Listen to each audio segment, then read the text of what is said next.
Humberto Eco. O nome da rosa 4. Figo seco. Etiamém.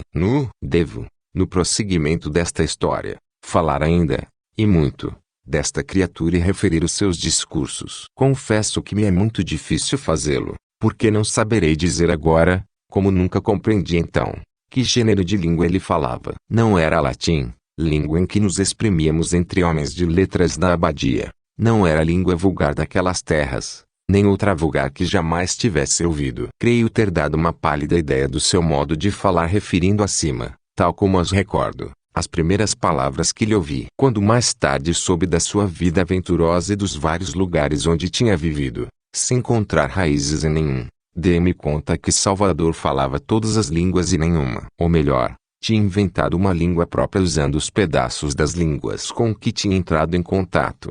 E uma vez pensei que a sua era não a língua adâmica que a humanidade feliz tinha falado, todos unidos por um só falar, desde as origens do mundo até a Torre de Babel, e nem sequer uma das línguas surgidas depois do funesto evento da sua divisão, mas precisamente a língua babélica do primeiro dia depois do castigo divino, a língua da confusão primitiva. Nem por outro lado poderia chamar língua ao falar. Número de Salvador. Porque em todas as línguas humanas há regras e cada termo significa ad placitum uma coisa, segundo uma lei que não muda. Porque o homem não pode chamar ao cão uma vez cão e outra gato nem pronunciar sons aos quais o consenso das pessoas não tem atribuído um sentido definido, como aconteceria a quem dissesse a palavra blitiri. E todavia, bem ou mal, eu compreendi o que Salvador queria dizer, e os outros também. Sinal de que ele falava não uma mas todas as línguas, nenhuma de modo justo, tirando as suas palavras ora de uma ora da outra. Apercebi-me porém em seguida que ele podia nomear uma coisa ora em latim ora em provençal,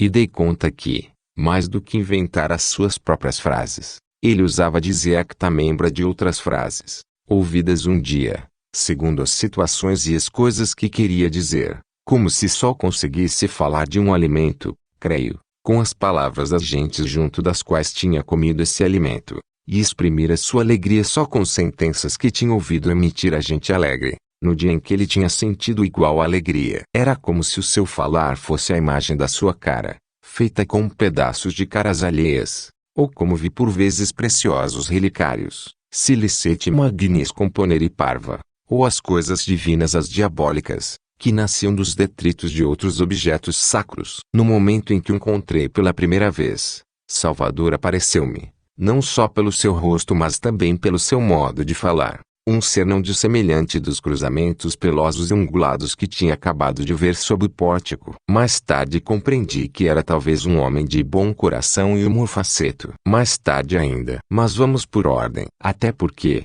mal ele tinha acabado de falar, o meu mestre interrogou-o com muita curiosidade. Por que disseste penitência agite? Perguntou. Domine frate magnificentissimo. Respondeu Salvador com uma espécie de vênia. Jesus venturus est etius homini debent facere penitentia.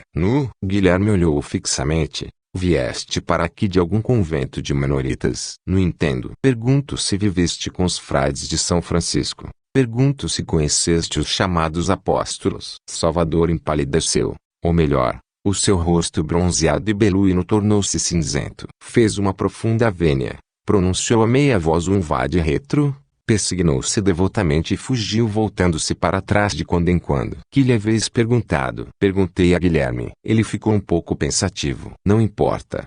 Digo-te depois. Agora entremos. Quero ver o Bertino. Número pouco passava da hora sexta. O sol, pálido, penetrava de ocidente, e assim por poucas e estreitas janelas, no interior da igreja, uma tênue faixa de luz tocava ainda ao altar-mor, cujo frontal me pareceu reluzir com um fulgor áureo. As naves laterais estavam imersas na penumbra. Junto da última capela antes do altar, na nave da esquerda, erguia-se uma delicada coluna, sobre a qual estava uma virgem de pedra, esculpida no estilo dos modernos, de sorriso inefável, ventre proeminente, o menino nos braços, vestida de um traje gracioso, com um fino colete. Aos pés da virgem, em oração, quase prostrado, estava um homem, vestido com o hábito da ordem clunicense. Aproximamo-nos. O homem, ouvindo o ruído dos nossos passos, levantou o rosto. Era um velho, de rosto glabro, crânio sem cabelos, grandes olhos azuis,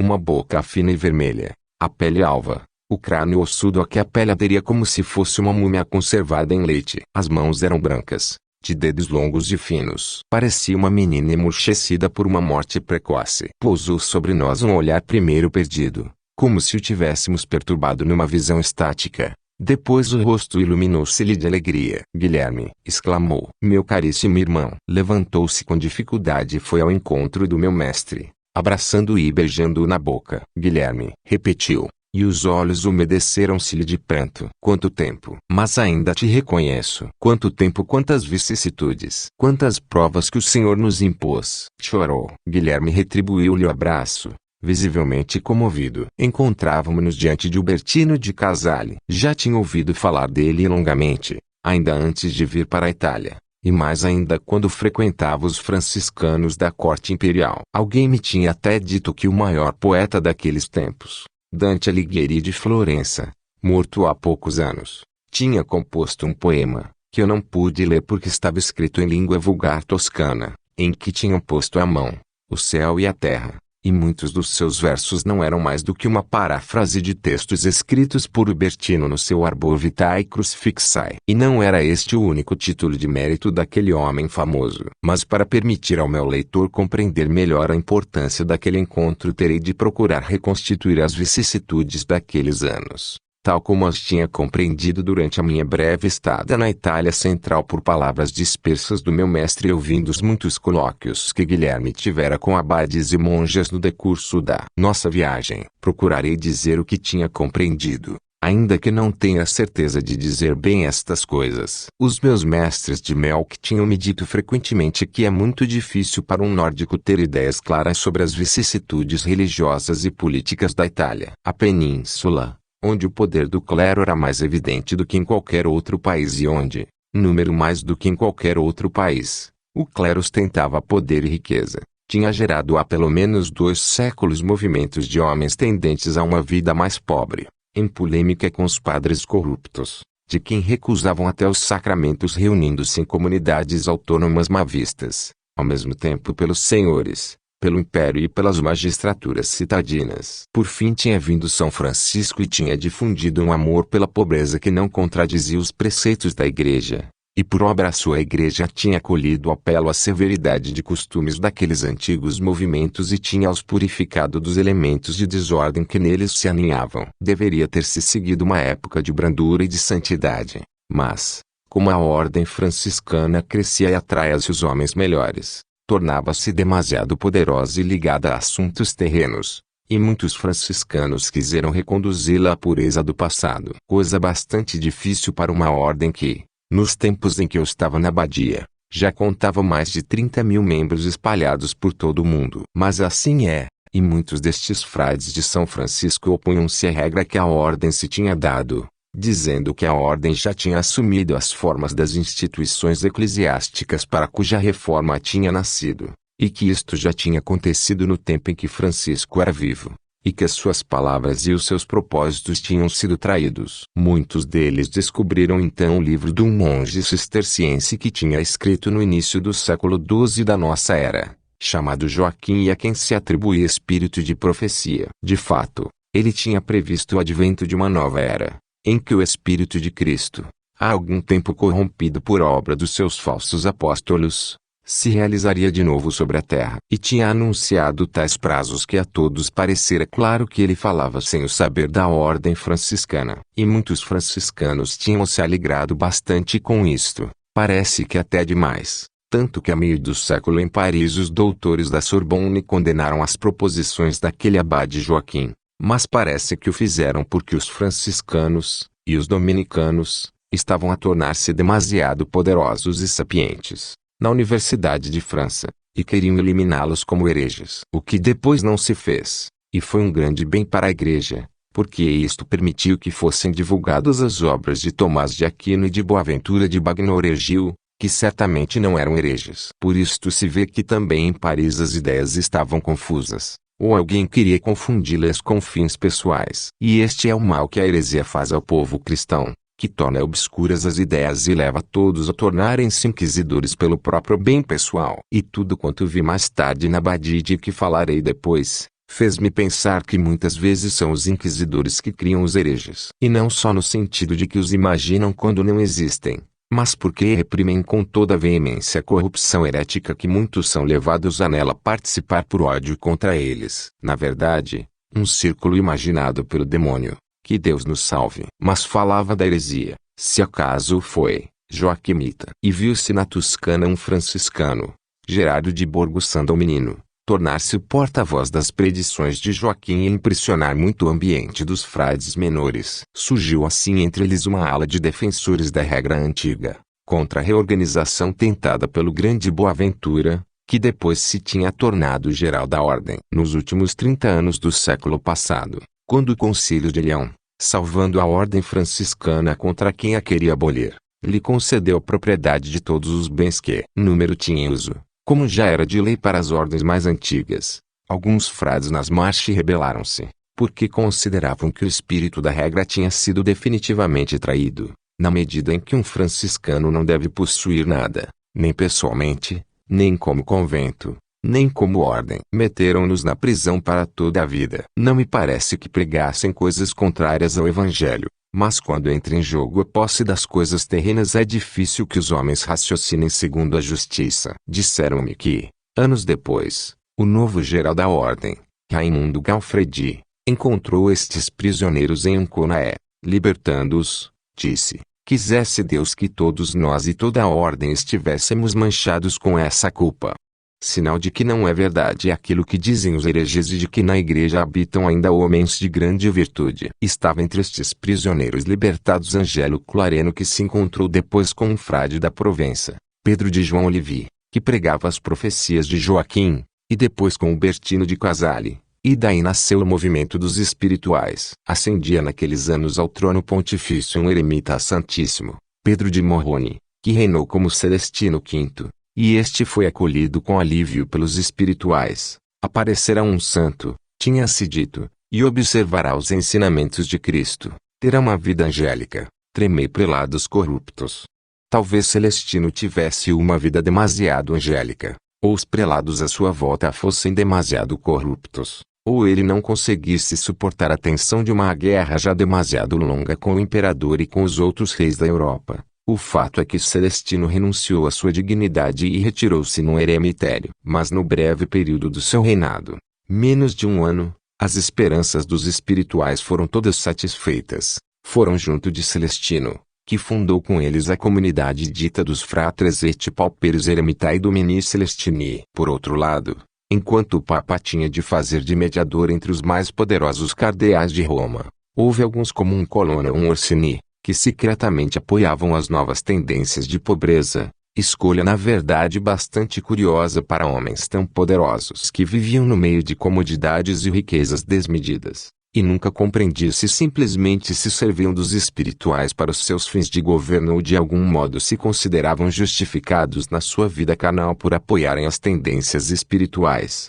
e talvez fossem verdade ambas as coisas, pelo pouco que eu compreendo das coisas italianas. Mas, precisamente para dar um exemplo, o Bertino tinha sido acolhido como capelão pelo cardeal Orsini quando, tendo se tornado o mais escutado dos espirituais, corria o risco de ser acusado como herege. E o próprio cardeal lhe tinha servido de escudo em Avignon. Como acontece porém em tais casos, por um lado Angelo e o Bertino pregavam segundo a doutrina, por outro grandes massas de simples aceitavam esta sua pregação e espalhavam-se pelo país, fora de qualquer controle. Assim a Itália foi invadida por estes fraticelli, ou frades de vida pobre, que muitos consideravam perigosos. Então era difícil distinguir os mestres espirituais, que mantinham contato com as autoridades eclesiásticas, e os seus seguidores mais simples, que simplesmente viviam já fora da ordem, pedindo esmola e vivendo dia a dia do trabalho das suas mãos, sem deter propriedade alguma. Era estes que a opinião pública então chamava fraticelli, pouco diferentes dos beguinos franceses, que se inspiravam em Pedro de João Olivi. Celestino V foi substituído por Bonifácio VIII, e este Papa apressou-se em demonstrar muito pouca indulgência para com os espirituais e fraticelli em geral. Precisamente nos últimos anos do número século que findava assinou uma bula, firma cautela, com a qual condenava de um só golpe beatos, vagabundos mendicantes que erravam no limite extremo da ordem franciscana e os próprios espirituais, ou melhor, aqueles que se subtraíam à vida da ordem para se entregarem ao ermo. Os espirituais tentaram depois obter o consenso de outros pontífices, como o Clemente V, para se poderem separar da ordem de modo não violento. Creio que o teriam conseguido, mas o advento de João 22 tirou-lhes toda a esperança. Logo que foi eleito, em 1316, ele escreveu ao rei da Sicília para que expulsasse estes frades das suas terras, porque muitos ali se tinham refugiado, e mandou pôr a ferro os Angelo Clareno e os espirituais da Provença. Não deve ter sido uma empresa fácil, e muitos na Cúria lhe resistiram. O fato é que Ubertino e Clareno conseguiram ser autorizados a abandonar a ordem e foram acolhidos um pelos beneditinos e o outro pelos celestinos. Mas, para aqueles que continuaram a seguir uma vida livre, João foi impiedoso e mandou-os perseguir pela Inquisição, e muitos foram queimados. Ele tinha compreendido porém que para destruir a planta má dos Fraticelli, que minavam a base da autoridade da Igreja, era preciso condenar as proposições sobre as quais eles baseavam a sua fé. Eles defendiam que Cristo e os apóstolos não tinham tido propriedade alguma, nem individual nem comum, e o Papa condenou como herética esta ideia. Coisa surpreendente, porque não se vê por que razão o Papa deve considerar perversa a ideia de que Cristo era pobre. Mas é que precisamente um ano antes se tinha reunido o capítulo geral dos franciscanos, em Perugia, que tinha defendido esta opinião. Condenando uns, o Papa condenava também o outro. Como já disse, o capítulo causava grande prejuízo à sua luta contra o imperador. Este é o fato. Assim, desde então, muitos Fraticelli, que nada sabiam nem do imperador nem de Perugia, morreram queimados. Pensava eu nestas coisas ao olhar para um personagem lendário como Ubertino. O meu mestre tinha me apresentado, e o velho tinha me acariciado a face, com uma mão quente, quase ardente. Ao toque daquela mão, eu tinha compreendido muitas das coisas que tinha ouvido sobre aquele santo homem e outras que tinha lido nas páginas de Arbor Vitae. Compreendi o fogo místico que o tinha devorado desde a juventude, quando, ainda estudante em Paris, se tinha retirado das especulações teológicas e tinha imaginado que se transformara na Madalena penitente, e as relações tão intensas que tinha mantido com Santa Angela de Foligno, que o tinha iniciado nos tesouros da vida mística e na adoração da cruz, e porque os seus superiores um dia, preocupados com o ardor da sua pregação, o tinham mandado retirar para Verna. Perscrutava aquele rosto de traços suavíssimos como os da santa com quem tinha estado em fraterno comércio de espiritualíssimos sentidos. Intuía que devia ter sabido adotar traços bem mais duros quando, em 1311, o Concílio de Viena, com a Decretales Vitae Paradiso, tinha eliminado os superiores franciscanos hostis aos espirituais, mas tinha imposto a estes últimos que vivessem em paz no seio da ordem. E este campeão da renúncia não tinha aceitado aquele prudente compromisso e tinha se batido para que fosse constituída uma ordem independente, número inspirada no máximo rigor. Este grande combatente tinha então perdido a sua batalha, porque naqueles anos João 22 propugnava uma cruzada contra os seguidores de Pedro de João Olivier, entre os quais ele próprio se contava, e condenava os frades de Narbona e Béziers. Mas Ubertino não tinha hesitado em defender diante do Papa a memória do amigo, e o Papa, subjugado pela sua santidade, não tinha ousado condená-lo, embora depois tenha condenado os outros. Mas, naquela ocasião tinha-lhe oferecido uma via de salvação, primeiro aconselhando e depois ordenando-lhe que entrasse na ordem clunicense. Ubertino, que devia ser igualmente hábil, ele aparentemente tão desarmado e frágil, a conquistar proteções e alianças na corte pontifícia, tinha assim aceitado entrar no mosteiro de Gemblache, na Flandres, mas creio que nunca tinha lá ido, e tinha ficado em Avignon, sob a proteção do cardeal Orsini, para defender a causa dos franciscanos. Só nos últimos tempos, e os rumores que tinha ouvido eram confusos, a sua fortuna na corte tinha declinado, e ele tivera de se afastar de Avignon enquanto o Papa mandava perseguir este homem indomável como heregique per mundus discurrit vagabundus. Dele dizia-se que se tinha perdido o rasto. Durante a tarde soubera, pelo diálogo entre Guilherme e o abade, que ele estava agora escondido nesta abadia. E agora viu diante de mim Guilherme, e é ele dizendo: estavam a ponto de me matar, sabes, Tive de fugir pela calada da noite. Quem te queria ver morto? João? Não. João nunca me amou, mas respeitou-me sempre. No fundo, foi ele que me ofereceu um modo de fugir ao processo, há 10 anos, obrigando-me a entrar nos beneditinos, e com isto fazia calar os meus inimigos. Murmuraram por muito tempo. Ironizavam sobre o fato de um defensor da pobreza entrar numa ordem tão rica e viver na corte do cardeal Orsini. Guilherme, tu sabes quanto me importam as coisas desta terra. Mas era o único modo de ficar em Avignon e defender os meus irmãos. O Papa tem medo de Orsini. Jamais me tocaria num cabelo. Ainda há 3 anos me mandou como mensageiro junto do rei de Aragão. Então quem te queria mal? Todos. A Cúria. Tentaram assassinar-me 2 vezes. Tentaram fazer-me calar. Tu sabes o que aconteceu há 5 anos. Tinham sido condenados há 2 anos os beguinos de Narbona. E Berengário Taloni, que até era um dos juízes, apelou para o Papa. Eram momentos difíceis. João tinha já emitido 2 bulas contra os espirituais. E o próprio Miguel de Cesena tinha cedido. A propósito, quando chega ele, estará aqui dentro de 2 dias. Miguel, há tanto tempo que não o vejo. Agora arrependeu-se. Compreende o que queríamos. O capítulo de Perugia deu-nos razão. Mas então, ainda em 1318, cedeu ao Papa e pôs número-lhe nas mãos 5 espirituais da Provença que resistiam à submissão. Queimados. Guilherme. Oh, é horrível. Escondeu a cabeça entre as mãos. Mas que aconteceu exatamente depois do apelo de Taloni? Perguntou Guilherme. João devia reabrir o debate. Compreendes? Devia, porque mesmo na Cúria havia homens que duvidavam. Até os franciscanos da Cúria. Fariseus. Sepulcros caiados, prontos a vender-se por uma prebenda.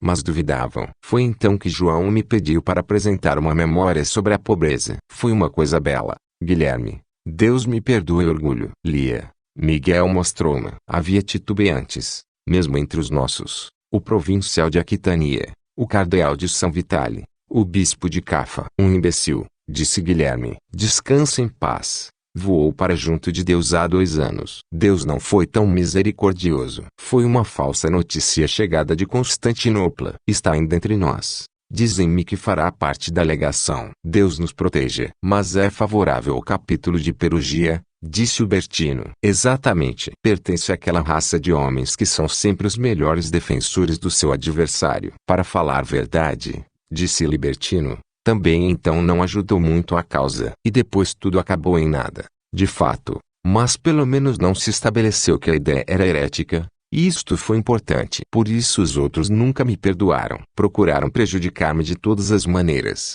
Disseram que estive em Sachsen quando Luís há 3 anos proclamou João herético. E no entanto todos sabiam que em julho eu estava em Avignon com Orsini. Acharam que partes da declaração do imperador refletiam as minhas ideias. Que loucura. Não tanto como isso, disse Guilherme. As ideias tinha-lhes dado eu, tirando-as da tua declaração de Avignon e de algumas páginas de Olivier. Tu, exclamou, entre estupefato e alegre, o Bertino. Mas então dás-me razão. Guilherme pareceu embaraçado. Número eram boas ideias para o imperador. Naquele momento disse evasivamente. O Bertino olhou com desconfiança. Ah, mas tu não crês verdadeiramente nelas. Não é verdade? Conta outra vez, disse Guilherme. Conta como te salvaste daqueles cães. Oh sim, cães. Guilherme. Cães raivosos. Achei-me a combater com o próprio Bonagrazia. Sabes? Mas Bonagrazia de Bergamo está conosco. Agora, depois de eu ter falado longamente com ele. Só naquela altura se convenceu e protestou contra a ad conditora canonum. E o Papa aprisionou-o por 1 ano. Ouvi dizer que agora está próximo de um amigo meu que está na Cúria. Guilherme de Ockham. Conheci-o pouco. Não me agrada. Um homem sem fervor. Só cabeça. Sem coração. Mas é uma bela cabeça. Pode ser. E levá-lo ao inferno. Então voltarei a vê-lo lá embaixo. E discutiremos com lógica. Cala-te, Guilherme, disse o Bertino, sorrindo com intenso afeto. Tu és melhor que os teus filósofos. Se apenas tivesses querido. O quê? Quando nos vimos a última vez na Umbria. Lembras-te? Acabava de ser curado dos meus males pela intercessão daquela mulher maravilhosa. Clara de Montefalco. Murmurou com o rosto radioso. Clara. Quando a natureza feminina, naturalmente tão perversa, se sublima na santidade, então sabe tornar-se o mais alto veículo da graça. Sabes como a minha vida se inspirou na castidade mais pura, Guilherme? Tinha-o agarrado por um braço, convulsivamente. Sabes com que? Feroz. Sim, é a palavra exata. Com que feroz sede de penitência tentei mortificar em mim as palpitações da carne, para me tornar totalmente transparente ao amor de Jesus crucificado. E no entanto 3 mulheres na minha vida foram para mim 3 mensageiros celestes. Angela de Foligno, Margarida de Cidade e Castelo, que me antecipou o fim do meu livro quando eu só tinha escrito 1/3, e finalmente Clara de Montefalco. Foi um prêmio do céu que eu, precisamente eu, tivesse de indagar sobre os seus milagres e proclamar a sua santidade às número multidões, antes que a Santa Madre Igreja se movesse. E tu estavas lá, Guilherme, e podias ajudar-me naquela santa empresa, e não quiseste. Mas a santa empresa para que me convidava era mandar para a fogueira Bentivenga, Giacomo e Giovannúcio, disse lentamente Guilherme. Estavam a ofuscar a memória dela com as suas perversões. E tu eras inquisidor. E foi precisamente então que pedi para me libertarem daquele encargo. A história não me agradava. Serei franco.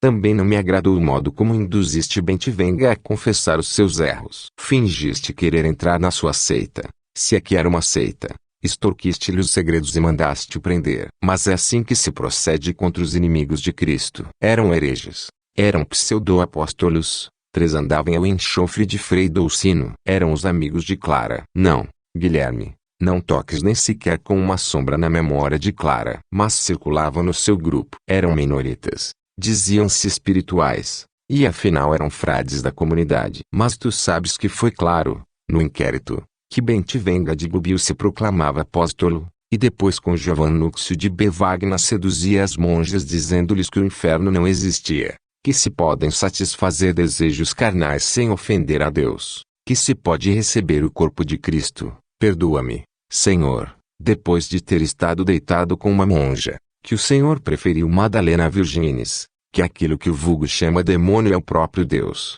Porque o demônio é a sabedoria e Deus é precisamente sabedoria. E foi a beata Clara que, depois de lhes ter ouvido dizer estas coisas, teve aquela visão em que o próprio Deus lhe disse que aqueles homens eram malvados sequazes dos spiritus libertatis. Eram minoritas com a mente inflamada pelas mesmas visões de Clara. E muitas vezes vai apenas um passo entre visão estática e frenesim de pecado, disse Guilherme. O Bertino apertou-lhe as mãos e os olhos velaram-se-lhe outra vez de lágrimas. Não digas isso, Guilherme. Como podes confundir o momento do amor estático, que te queima as vísceras com o perfume do incenso, e o desregramento dos sentidos que sabe a enxofre? Bentivenga instigava a tocar os membros de um corpo nu. Afirmava que só assim se obtém a libertação do império dos sentidos. Homo nudus cum nudae sebat et non cum sebantur ad invicem. Número mentiras. Procuravam prazer. Se o estímulo carnal se fazia sentir, eles não reputavam pecado que para o aquietar homem e mulher fizessem juntos, e um tocasse e beijasse o outro em todas as partes, e aquele juntasse o seu ventre nu ao ventre nu desta. Confesso que o modo como Bertino estigmatizava o vício alheio não me induzia a pensamentos virtuosos. O meu mestre deve ter se apercebido que eu estava perturbado e interrompeu o santo homem. És um espírito ardente, o Bertino, no amor de Deus como no ódio contra o mal. Aquilo que queria dizer é que há pouca diferença entre o ardor dos serafins e o ardor de Lúcifer, porque nascem ambos de uma inflamação extrema da vontade. Oh, a diferença existe, e eu conheço-a, disse inspirado Bertino. Tu queres dizer que entre querer o bem e querer o mal vai um pequeno passo, porque se trata sempre de dirigir a mesma vontade. Isso é verdade, mas a diferença está no objeto. E o objeto é limpidamente reconhecível. De um lado Deus, do outro o diabo. E eu temo já não saber distinguir. O Bertino. Não foi a tua Angela de Foligno que contou que um dia, arrebatada em espírito, esteve no sepulcro de Cristo. Não disse que primeiro lhe beijou o peito e o viu jazer com os olhos fechados, depois lhe beijou a boca e sentiu subir daqueles lábios um inenarrável odor de doçuras. E depois de uma breve pausa pousou a sua face sobre a face de Cristo e Cristo aproximou a sua mão da face dela e estreitou-a contra si e, assim disse ela, o seu regozijo foi altíssimo. Que tem a ver isso com o ímpeto dos sentidos? Perguntou o Bertino. Foi uma experiência mística, e o corpo era o de Nosso Senhor. Talvez me tenha habituado a Oxford, disse Guilherme, onde até a experiência mística era de outro gênero. Tudo é na cabeça. Sorriu Bertino. Ou nos olhos. Deus sentido como luz, nos raios do sol, nas imagens dos espelhos, na difusão das cores sobre as partes da matéria ordenada, nos reflexos do dia sobre as folhas molhadas. Não está este amor mais próximo do de Francisco quando louva a Deus nas suas criaturas, flores, ervas, água, ar. Não creio que deste tipo de amor possa haver insídia alguma. Porém, não me agrada um amor que transfere para o colóquio com altíssimos arrepios que se sentem nos contatos da carne. Tu blasfemas, Guilherme. Não é a mesma coisa. Há um salto imenso para baixo entre o êxtase do coração amante de Jesus crucificado e o êxtase corrupto dos pseudo-apóstolos de Montefalco. Número não eram pseudo-apóstolos, eram irmãos do livre espírito. Tu próprio o disseste. E que diferença faz? Tu não soubeste tudo daquele processo. Eu próprio não me atrevi a pôr nas atas certas confissões, para não aflorar sequer por um instante com a sombra do demônio a atmosfera de santidade que Clara tinha criado naquele lugar. Mas soube de certas coisas, Guilherme. Reuniam-se pela calada da noite numa cave, pegavam num menino recém-nascido, atiravam-no uns aos outros, até que ele morria, de pancadas ou de outra coisa. E quem o recebia vivo pela última vez, para morrer nas suas mãos, tornava-se o chefe da seita. E o corpo do menino era dilacerado e misturado com farinha, para fazer hostes blasfemas. Hubertino, disse firmemente Guilherme, essas coisas foram ditas, há muitos séculos, pelos bispos armênios, da seita dos paulicianos, e dos bogomilos. E que importa? O demônio é obtuso, segue um ritmo nas suas insídias e nas suas seduções, repete os próprios ritos à distância de milênios, ele é sempre o mesmo. Precisamente por isso se reconhece como inimigo. Juro-te, acendiam velas, na noite de Páscoa, e levavam meninas para a cave. Depois apagavam as velas e atiravam-se a elas, mesmo que estivessem ligadas a eles por laços de sangue. E se deste. Final da parte 4.